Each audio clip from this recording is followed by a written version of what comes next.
Hello സുഹൃത്തുക്കളെ, ഇവിടെ 3 RCCB കൊടുത്തൊരു വയറിംഗ് ആണ്. ഇൻവെർട്ടർ ചാർജിങ്ങിനും മെയിൻ RCCB, ഇൻവെർട്ടറിൻ്റെ ഔട്ട് RCCB, ഇങ്ങനെ 3 RCCB ആണ് കൊടുത്തത്. ഇവിടെ സ്റ്റെയർ കേസിൻ്റെ ലാൻഡിങ്ങിലാണ് 2 dB വെച്ചിട്ടുള്ളത്.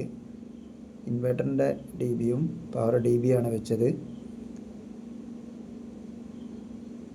സെപ്പറേറ്റ് തന്നെ ന്യൂട്രൽ നമ്മൾ വേർതിരിച്ച് കൊടുത്തിട്ടുണ്ട്.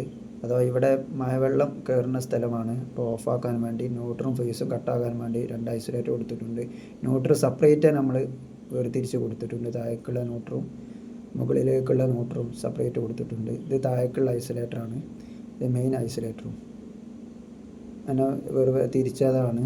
ഇത് ഇൻവെർട്ടർ dB ആണ്, അതുപോലെ തന്നെ വേർതിരിച്ച് കൊടുത്തിട്ടുണ്ട്. ചാർജിങ്ങിന് RCCB കൊടുക്കാൻ കാരണം, അഥവാ മെയിൻ RCCB ട്രിപ്പായി കഴിഞ്ഞാൽ ന്യൂട്രൽ കിട്ടാതെ RCCB ഈ ഇൻവെർട്ടറിൽ പ്രോപ്പറായിട്ട് വർക്ക് ചെയ്യൂല, ട്രിപ്പാവാൻ സാധ്യതയില്ല ഷോക്ക് അടിച്ചു കഴിഞ്ഞാൽ.